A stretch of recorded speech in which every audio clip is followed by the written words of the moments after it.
What's going on, comic fans? We had a nice little 60-degree day today in Boston, so I spent the morning outside reading.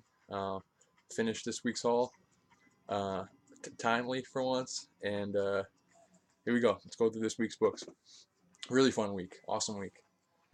All right, start off with Wonder Twins, number 2.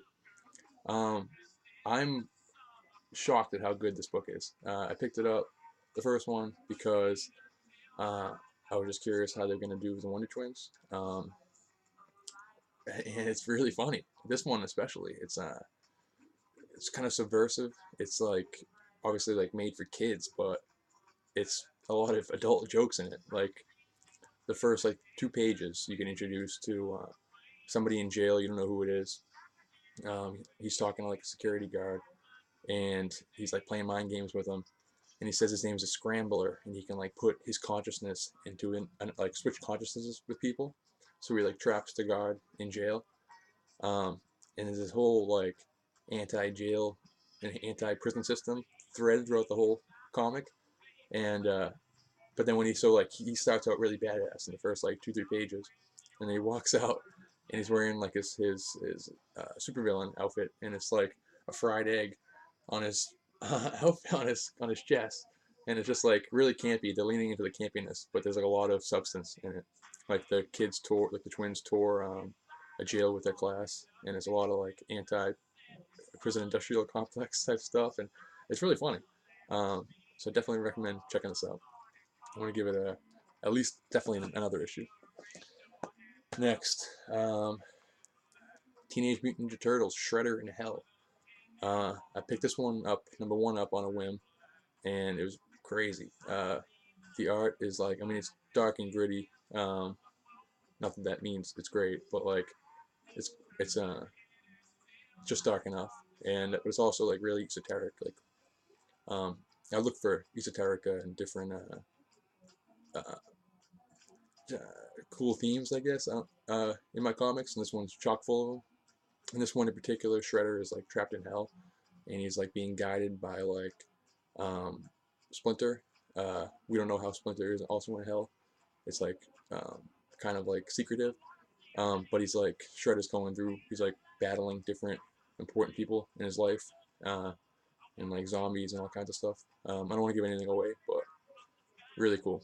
Surprisingly cool. Um, Next, Assassin Nation, number 1, um, by Kyle Starks and Erica Henderson. Um, this is really cool too. I don't know what to expect with this, but I also don't want to give anything away. But the first page, it lists off like 20 of the top assassins in this world, and so it's one of those books where as the story's going on, so like they're all meeting and interacting, and I'm like going back to the first page, trying to figure out who's who, and I think that's intentional. Really cool. I don't want to give anything away, but it ends with a bang. Really fun read. Definitely going to keep going on this. Um, a lot of books this week that I was just really excited for in general. If like everything lines up the same, this is going to be my favorite week of the month, every month. Heat Girl, number 2. I'm a huge Kevin Smith fan, as you can tell by the posters behind me. I also listen to all of his podcasts and stuff. I'm just a fan of his whole oeuvre. Uh, Hit Girl number 2, um, 4 on his little mini Hit Girl run. The first one was really cool. It was a silent comic. Kevin gets a lot of shit for like talking too much, like I'm doing right now, and having his comics be like too wordy, really a lot of word bubbles. So in this first issue, there's no dialogue at all, which is cool. It means he's self-aware. But this one, like a regular story, she's trying to like it's a lot like Jane Silent Bob Strike Back, where they're filming the movie of her and she's going to Hollywood to try to stop it, basically. Um, cool. Another one of books I'm really excited for, Buffy number 3. So it's the A cover and the B cover. So again, like I don't buy comics for value, so I don't do multiple covers usually, but I'm a big Buffy fan, so It's the third week in a row where I've bought multiples. Um, another cool one. Another cool issue. I'm really loving the art. The art is unbelievable. They all look like how they did in the show, but with a little twist. And Spike looks really cool. She highlights this one. She like sees this. She finds this like ancient bat that's like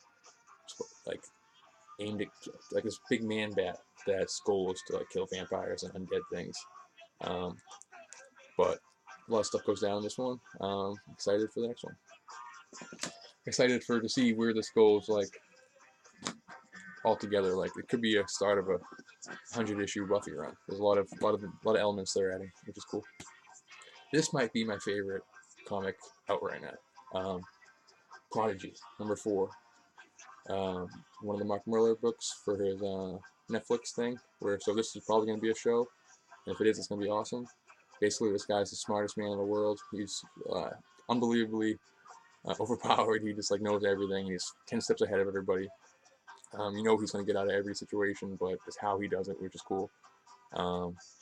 And in this one, I forget what they're looking for. They're searching for some kind of artifacts throughout the first few issues, ancient artifacts. I forget what they are. They don't mention them in this, but they're still looking for them. And they introduce a secret society, an occult secret society. And again, I'm really looking for like the esoterica, conspiracy, metaphysic, occult type stuff. And my already favorite book just introduced that element to the game. So awesome. Really excited. Speaking of esoterica, weirdly, Supergirl 28. I haven't been reading this. I actually haven't read any Supergirl yet. I have the first trade, but I just haven't read it yet. But look at this cover, this Artgerm cover. Like, Jesus, unbelievable. I mean, it's weird to be attracted to a drawing, but wow. But I like Mark Andreyko from Screen Junkies Movie Fights podcast. So I wanted to see how he was doing in this book. He's crushing it. Took a few notes, but I was surprised at how good this story was. They're like on one of the first pages they mention. So basically, I guess I don't know. I have no context for the story at all. But what happens in this one? Her powers were cloned, so there's like a bunch of like monster versions of Supergirl, and she's like teamed up with the Omega Men, I guess, and the Omega Men, their home base is in the Vega system. That was like on the second page, and I'm a big conspiracy guy, and Vega and Liar are like major elements to like the elite conspiracies of like the paranormal like Illuminati type stuff. So that hooked me right from the beginning. And sorry, I don't want to be reading off my notes, but there's just a bunch of cool elements. Like for one, she has like a love interest in this. He's like some green guy who's in space, and they made him look like Mon-El, like Melissa Benoist's real boyfriend in real life, which I thought was a little cool. Also, a couple different gingers in this. I'm a ginger, which is cool to see. So there's a guy named Riandar, who has ginger dreads. He's an alien. I thought that was cool. I don't want to give anything away, but there's like a cosmic secret society in this. So that's right up my alley, which is really cool. It's basically all I can say without giving away spoilers, but I might have to go back and start reading this from the beginning of Andreyko's run. I like the way he's handling it. It's really funny. A lot of elements going into it. It's fun, action-packed, esoteric again, and I like the way he's actually being able to like weave in all the baggage with like Rogol Zar and stuff that Bendis slapped everyone with who's writing the Superman title or super title in general. So it's good, really impressive. And then, again, the cover, unbelievable. Superman #9, Rob Liefeld cover. They just explain how come Superboy's only been gone for a few weeks, but it looks like he's aged 7 years. Cool issue. I like the Superboy stuff. Batman Who Laughs #1, The Grim Knight #1, or Batman Who Laughs, The Grim Knight #1. I loved DC Metal. I've only been reading comics for like less than 2 years, so Metal was one of my first events, and it was unbelievably esoteric. So I loved it, obviously. But this is one of the versions of Batman who, in this case, he when his parents were killed, he picked up the gun that killed him and took his vengeance, and that set him on the path. So it's Batman. So it's the smartest person in the DC universe, the best detective, the he can beat anyone with prep time guy, but now he's shoots people. He's like the Punisher. So it's really cool. I don't want to give anything away, but cool one shot that'll continue in Batman Who Laughs 4, which I'm also collecting. Age of Conan, Bellet. Pretty cool. The art was okay. Not as good as the other 2 Conan titles at all. I'm gonna give it one more issue, but I don't love it. It's basically, her dad was the Pirate King. He's killed, and she's trying to go deal with that and gain respect because she has all this pirate knowledge, but she's also a girl, so she's not treated well, I guess. It's okay. I like the Conan verse, but nothing really grabbed me in this one, except, I mean, the cover is pretty cool. Magnificent, Miss Marvel, #1. I actually never read the last run of Miss Marvel, but I've heard on a bunch of podcasts how it's like maybe the best title of the last 10 years, which is nothing really about it that says read me to me personally, but I'll give all #1s a shot, and it's really cool. Saladin Ahmed's taken over. In the beginning, it's being told through the eyes of some futuristic alien race or whatever that calls her like the destined one, and is like telling her story that way. But for any conspiracy people, some goo related things, like black goo related stuff, for anybody who's into the black goo conspiracy, any Higher Side Chats fans. I don't know. I might give it one more, but I wasn't that impressed. But if you like Miss Marvel, I think you would like this. Old Man Quill, #3. He is back on Earth. Earth taken over by the supervillains. It's like the wastelands, like the wild, wild west on Earth. He gets in a little skirmish with a gang called the Ghost Riders, and pretty cool issue. I'm gonna keep going, but it has to grab me in the next one. I'm gonna give up on it. And these last couple I have not read yet. Justice League Dark 9. I'm just a couple issues behind. I'm like on issue 7. But I love this. This is when I'm talking about esoteric comics. This is what I mean. This is almost a definition of it.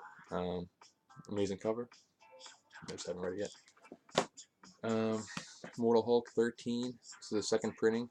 When I was going through, I'm collecting all these. I'm like on issue 10 or 11. But when I was organizing my comics yesterday, a couple days ago, I realized I didn't have 13. So I saw this second printing, but I don't collect great value anyways, so just complete the run. And at Walmart this morning when I got out of work, and they restocked some of the comics. They had this. They had a lot of #2s, which I think were older books, but then I have the one for this, so I don't know if this is new or not, but I don't have it, so Swamp Thing #2. Actually, you can see them here. I haven't read any Walmart books. I've just been grabbing them at the checkout line, but because people say they can't find them, but I don't know. That's it. Really fun week. A lot of great titles.